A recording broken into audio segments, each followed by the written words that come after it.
Арыбаңыз кадырлуу көрүүчү. 28 февралда башталган АКШ менен Израилдин Иранга каршы атайын операциясына бүгүн 13 күн болду. Бул күндөр аралыгында жакынкы чыгышта кырдаал курчуп, Иран Перс булуңунда жайгашкан АКШнын бир катар аскердик базаларына, андан сырткары ири мунай иштетүүчү ишканаларга сокку урду. Эл аралык басылмалар АКШ менен Израилдин атайын операциясынан Иранда 1300дөн ашуун адам каза тапканын жазышууда. Жоготуулар Израиль тарапта дагы бар.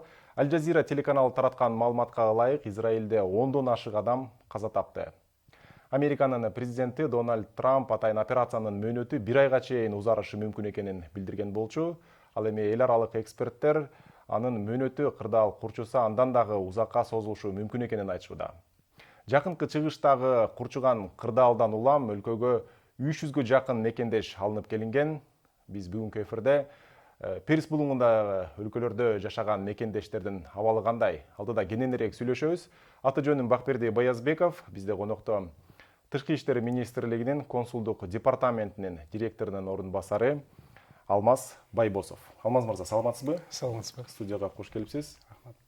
Алмаз мырза, айтсаңыз, мына президентибиз көтөргөн демилге менен жалпы 300гө жакын биздин жарандар жакынкы чыгыштан алынып келинген болчу. Акыркы маалыматтарга ылайык айтсаңыз, канча мекендеш эвакуацияланды?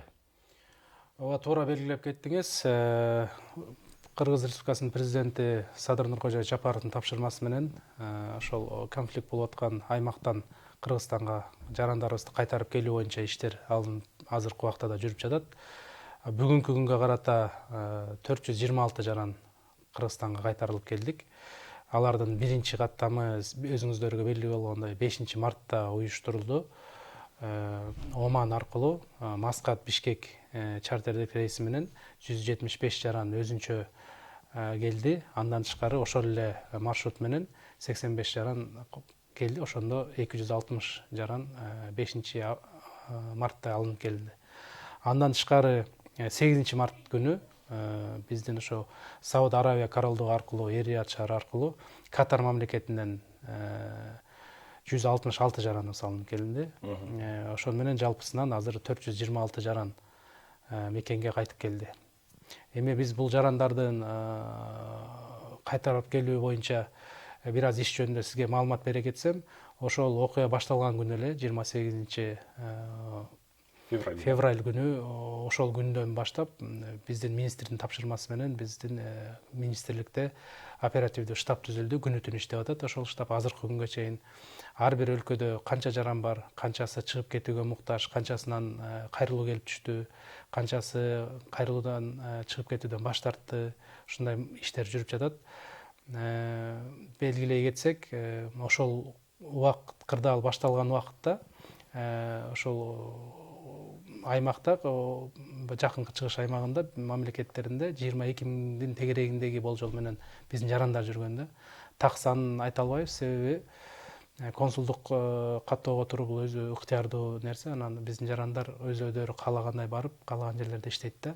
Ошол болжол менен 22 миң болчу. Эми азыр биздин ошо чартердик рейстер менен алынып келинип, анан азыркы убакта Сауд Арабиясынын кээ бир шаарларында, ошол Бириккен Араб Эмираттарында дагы кээ бир шаарларында рейстер ачылып, өз жолдору менен дагы өз алдынча кайтып келген да мекендештерибиздин саны көп. Болжол менен азыр биз айтып атабыз, бир 2 миңден ашып 3 миңге чукулдап калды го депчи. Себеби так маалыматын айта албаганыбыздын себеби алар Бишкекке гана учуп келген жок, же Ошко гана учуп келген жок. Алар ошо Алматы аркылуу, Ташкент аркылуу, башка шаарлар аркылуу дагы башка авиакомпаниялардын кошуна өлкөлөр аркылуу да келип жатышат да. Ошол себептен ошо биз болжол менен ойлоп атабыз, бир 2 миңден ашты депчи. Алмаз мырза, мына Ирандан учурулган ракеталарды аркылуу жанагы мейманканаларга тийгенин учкучсуз учактар, же болбосо алардын баягы кайсы бир бөлүктөрү тийип жабыркаган учурлар да болот да. Биздин жарандар жокпу мындай жабыркагандардын арасында?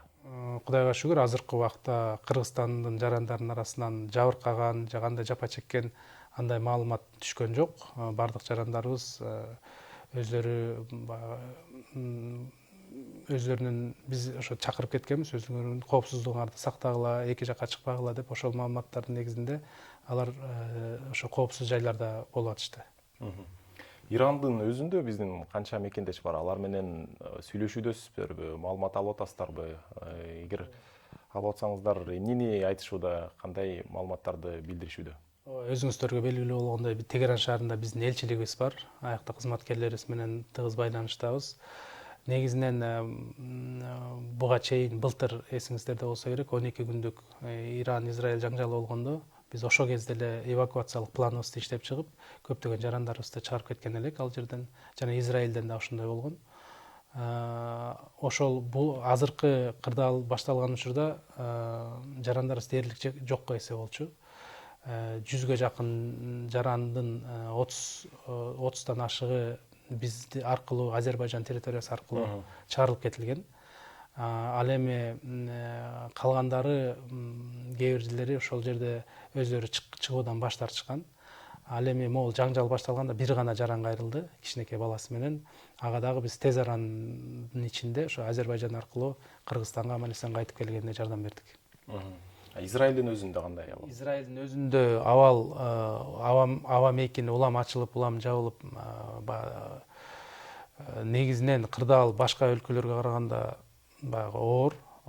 Негизинен бирок аякта биздин жарандар дээрлик жокко эсе болуп калды. Себеби көбүнчөсү чыгып кетти, чыкпаган жарандар алар элчиликке кайрылган жок, бизге кайрылган жок.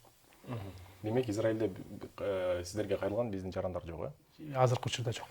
Мына эл аралык эксперттер айтып атышпайбы, кырдаал курчуп, анын узагы мөөнөтү узарып кетиши мүмкүн. Ошол эле учурда мына жакынкы чыгыштагы кырдаалга бир нече өлкөлөр катышып атканын көрүүдөбүз бардыгыбыз, кесепети оорлошуп кетсе, бир тышкы иштер министрлиги элчиликтер менен тез аранын ичинде биздин калган дагы жарандарды эвакуациялоо боюнча бир иш план иштеп чыктыңыздарбы? Ооба, албетте биз иштеп чыктык.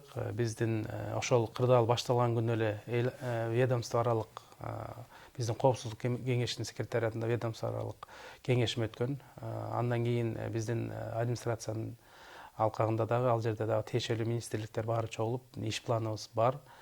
Биздин өзүбүздүн министрликтин дагы иш планынын негизинде жарандардын санын тактоо, канча жаран чыгууга даяр. Ошол эле учурда бул конфликт узарып келаткандан бери кээ бир өлкөлөр башында баардык баягы аба мейкиндигин жапса, азыркы учурда кээ бирлери ачты. Мисалы үчүн Сауд Арабиясында Жиддадан, Дубайдан ар кандай авиакомпаниялар учуп жатпайбы? Алар ошого байланыштуу биз приоритеттерди аныктадык да. Приоритет аба мейкиндиги азыркы учурда толук жабылган өлкөлөр болуп атат. Анан алардын ичинен ошол бизде социалдык жактан ошол баягы аялуу катмарлары болуп атат да. Бул аялдар, жаш балдар, оорукчан баягы ден соолуктары чың эмес адамдар, мүмкүнчүлүгү чектелген жарандар болуп атат. Биз алдын ала ошол биздин элчиликтер менен ошол жакынкы чыгыштагы элчиликтерибиз менен бирге тизмени тактап, канча жаран чыкканга даяр, канчасы чыккандан баш тартты деп биз ал боюнча толук маалыматыбыз бар. Анан учурда дагы ошол жакын арада чыгам деген, чыгууга ниеттенген жарандардын тизмеси менен азыр иш алып барып, аларды дагы алып кетүү иши азыр жүрүп жатат. Буюрса жакын арада дагы жаңылык болот, буюрса дагы алынып келинет. Бул кайсы өлкөлөр десеңиз, бул Бахрейн, биринчи кезекте Бахрейн өлкөсү аба мейкиндиги толук жабык, Катар мамлекети, анан Кувейт. Ушул өлкөлөрдө баягы учкучсуз учактар көп болуп атат. Ар кандай чабуулдар болуп аткан себептен ошол жерде биздин жарандарыбыз кетүүгө ниеттерин билдирип жатышты да. Себеби аларда башка мүмкүнчүлүк болгон жок. Эр-Рияд аркылуу, Сауд Арабия өлкөсү аркылуу же башка жактар менен аркылуу чыгарып кетүү мүмкүнчүлүгүн карап берүүгө кайрылышкан да. Ошол себептен биз азыр ошол Эр-Рияд аркылуу дагы чыгарып кеткен жолдорун карап иштеп чыктык. Алмаз мырза, сиз айтып атпайсызбы, баягы айрым жарандарыбыз, мекендештерибиз баш тартты депчи? Себебин билдиңиздерби? Эмне себептен алар баш тартты? ооба биз дагы ушул тизмени түзүү, жарандардын кетүү кетпесин аныктоо боюнча ошондой бир аз кыйынчылыктар болуп жатат. Себеби чабуулдар күчөп, жардыруулар болгон убакта биздин жарандарыбыз аябай эле биздин өлкө башчысына, министрибизге, тышкы иштер министрине, элчиликтерге кайрылып бизди алып кеткиле деп баягы талаптарды коюп жатышты да. Анан качан список ошол тизме түзүлүп, анан мына кетээрге баягы тариздеш керек да, башка өлкө аркылуу өтөт, аяка виза алыш керек, кээ бир өлкөлөрдө чыкканга уруксат алыш керек, экзит пермит деп коет, чыкканга уруксат да. Ошолорго тактап келгенде эле биздин консулдар кээ бир жарандарыбыз мен биякта жумушчу берүүчүм кетпе деп атат, айлык маянабызды көтөрөбүз, коопсуз жакка өзүбүз баягы кепилдик берип алып кетебиз, контрактты бузбай эле кой, иштей бер, же болбосо ошол жакта үй бүлөлүү болуп, анан алар менен чогуу кайра кеткенде кыйынчылыктар болуп калат, же болбосо Кыргызстанга келип анан кайра кеткенге каражаттарыбыз жок болуп калат деп, ушинтип кээ бир жарандарыбыз ушундай себептер менен баш тартып жатышты да. Баягы атайын уюштурулган учак менен бул бекер алынып келиндиби же акча төлөндү? Ооба, атайын уюштурулган учак менен биздин урматтуу президентибиздин тапшырмасы менен ошол мисалы үчүн акыркы Катар мамлекетинен же болбосо Дубайдан чыккан бардык жарандарга автобусу бекер болду, аяка чейин жеткирген, жана виза маселелерин төлөй албагандарга дагы мамлекет төлөп, андан тышкары ошол аэропорттогу самолетто, учактагы бардыгы бекер болду да. Алмаз мырза, мына ушул Перс булуңунда бир нече өлкө бар, сиз өзүңүз жогоруда белгилегендей, анын ичинде Кувейт, Катар, Бахрейн, Бириккен Араб Эмирлиги, Оман сыяктуу. Бул өлкөлөрдү айтсаңыз, жалпысынан биздин канча жаран бар? Мен билишимче эми биздин бир нече жарандарыбыз ал жакта көп жылдан бери иштегендери бар. Ооба, туура айта кеттиңиз. Биз ушул жакынкы чыгышта өлкөлөрүндө биздин жарандар, эмгектенген жарандар да көп. Андан тышкары өзүңүздө белгилүү болгондой ушул умра сапарына барган жарандарыбыз бир топ бөлүгүн түздү. 6000ден ашык жарандарыбыз умра сапарында жүргөн эле ошол маалда. Андан тышкары мисалы үчүн Бириккен Араб Эмираттарында 10.000ге жакын биздин жарандарыбыз бар эле. Анын 1200дөйү ошол биз чыгып кетебиз деп ниеттерин билдирген да, ошол жаңжал жаңы башталган маалда. Алардын ичинен 1903 жаран консулдук каттоодо турган. Жана айтып кетпедимби, консулдук каттоо бул ыктыярдуу түрдө депчи. Ошол себептен баары консулдук каттоого турбайт да. Андан кийинки мына Сауд Арабия падышачылыгында 9000ге жакын жараныбыз бар. Алар анын ичинен 1000ге жакыны туруктуу жашагандар да. Анан жана айтып кеткендей 6000ге жакыны алар ошол зыярат кылып жүргөндөр да. 3000ден ашык жанагы жаңжал башталганда 3000ден ашык чалуулар келип бизди алып кеткиле деген ушундай кайрылуулар болгон. Бирок биз жанагы биринчи рейстерди уюштуруп алып келгенден кийин, андан кийин аба майданы баягы кичине ачылып, убактылуу ачылып кайра жабылып атпадыбы? Кээ бир баягы каттамдар учуп баштагандан кийин ал ошо кайрылуулар азайып баштады да. Азыркы учурда дээрлик жок эсе деп айтсам болот. Себеби Дубай, Бишкек каттама аркылуу бир нече авиа компаниялар ошо учууларын жүргүзүп жатат да. Кувейтте, Бахрейнде, Катарда 533 жараныбыз бар болчу. Ал жакта так маалымат билгенибиздин себеби ар бир жаран ошо консулдук каттоого туруп, баягы өзлөрүнүн документтерин тариздейт эле да. 533 жаран, анын ичинен 222 жаран кайрылган, ошол конфликт башталган убакта.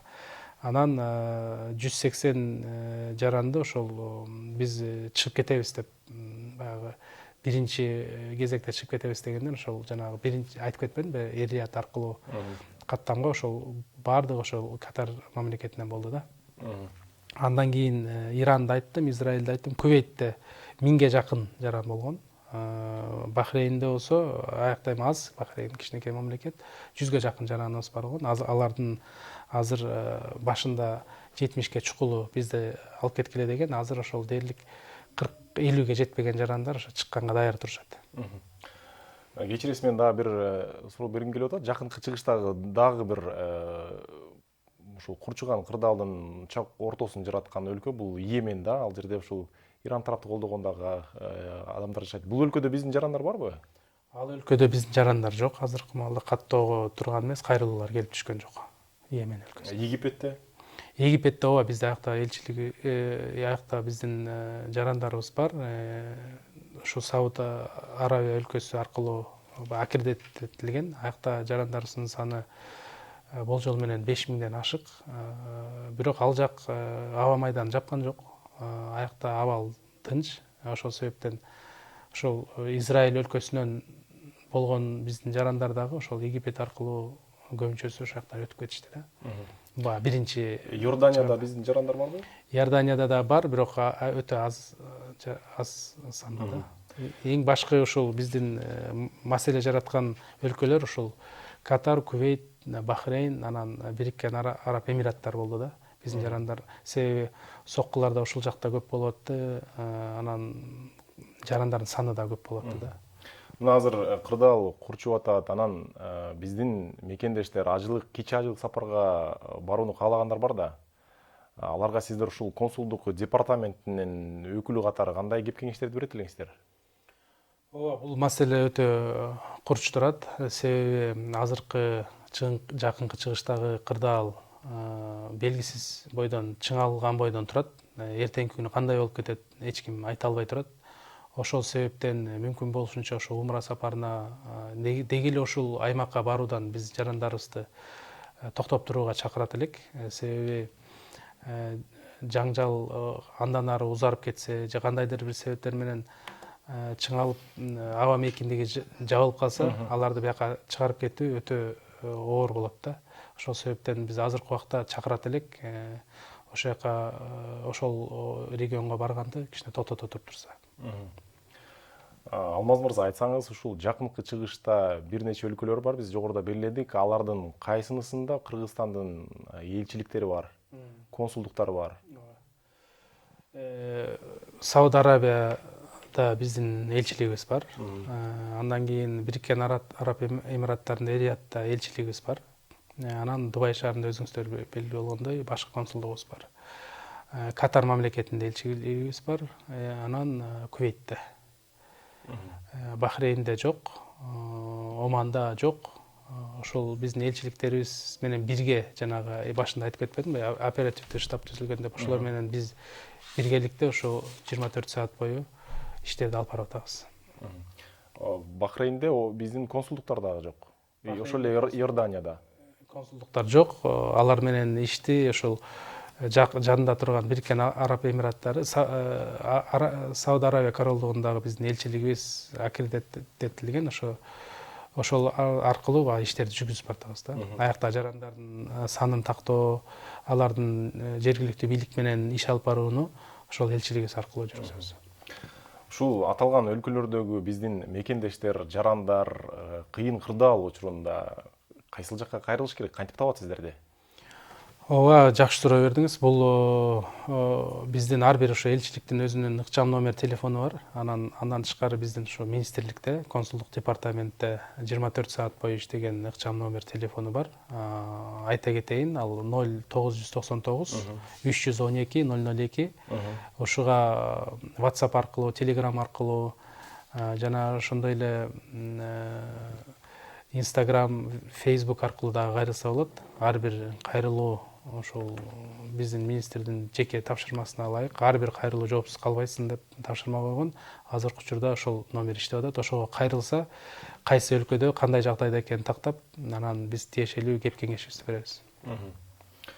Алмаз мырза, мына ушундай курчуган кырдаал мезгилде чет өлкөдө биздин элчиликтерге негизги жоопкерчилик артылат эмеспи? Жалпы саны ушул Перс булуңундагы жайгашкан өлкөлөрдөгү биздин элчиликтер, консулдуктар деги эле өздөрүнүн функциясын кандай аткарып жатат азыркы тапта? Жакшы суроо берип кеттиңиз.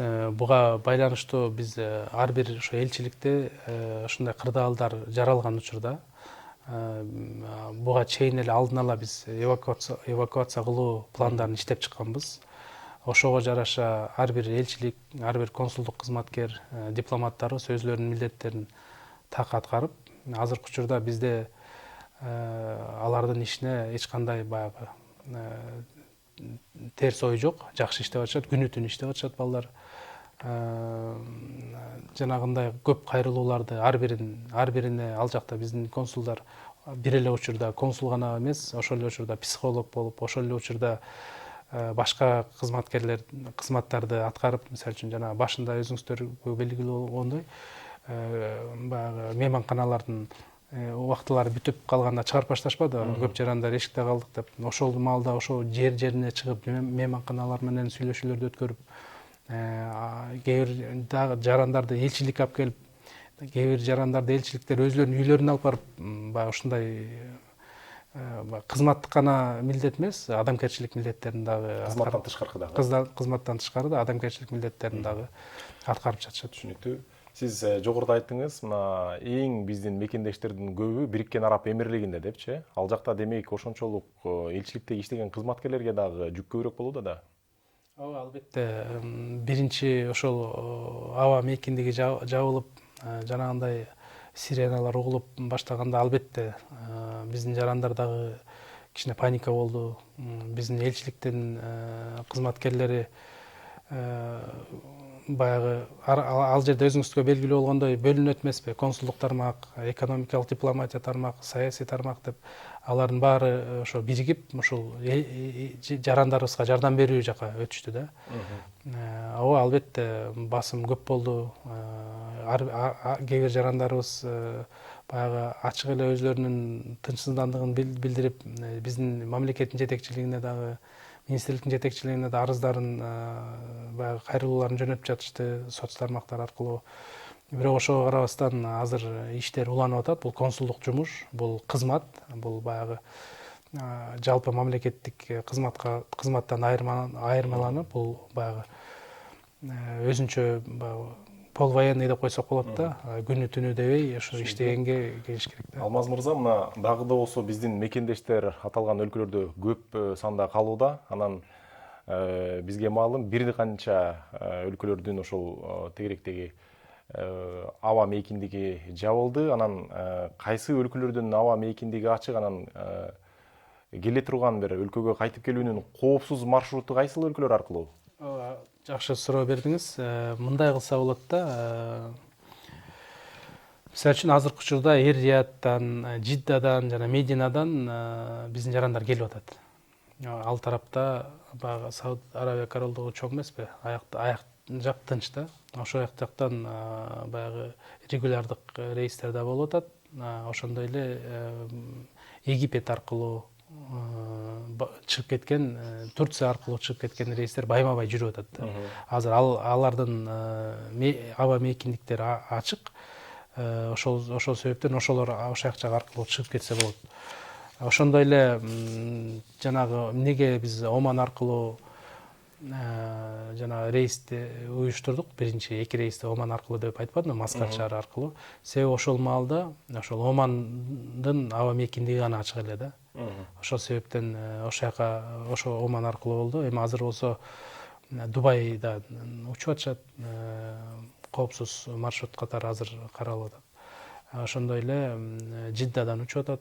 Анан эгер аякта жана билеттер жетишпей калып атса, Түркия мамлекети аркылуу же болбосо Египет аркылуу чыгып кетсе болот да. Демек, азыр Сауд Арабиядагы аба мейкиндиги ачык, ал жакта биздин баягы 6 миңден ашык умрада кече ажылта жүргөн мекендештер кайтып келе алат. Ооба, ал боюнча умратчылар боюнча биз өзүнчө ошо муфтиятта чогулуш өткөн. Аны ошол коопсуздук кеңешинин катчысынын жетекчилиги алдында. Ал жакта өзүңүздөр белгилүү болгондой умра сапарларын фирмалар өткөрөт эмеспи? Алар менен чогуу, ошол авиа компаниялар менен чогуу бир жумушчу топ түзүлүп, азыр умрачылардын баягы чыга албай аткан, кыйналып аткан биринчи күндөгүдөй басым жок да. Азыр алар ырааттуу акырындан чыгып кетип атышат. Демек, ошол компаниялар менен биргеликте иш алып барышуу да? Биргеликте иш алып барышат. Түшүнүктүү, бизге берилген убакыт соңуна чыкты. Кадырлуу телекөрүүчүлөр, ушуну менен биз бүгүнкү күн маек берүүсүн жыйынтыктайбыз. Бул жолку эфирде жакынкы чыгыштагы мекендештердин абалы жана аларды эвакуациялоонун жолу тууралуу сүйлөштүк. Эфирде сиздер ЛТРдин YouTube каналынан жана Facebooктагы баракчасынан көрө аласыздар. Берүүнү мен Бакберди Баязбеков алып бардым. Кечиңиздер көңүлдүү болсун.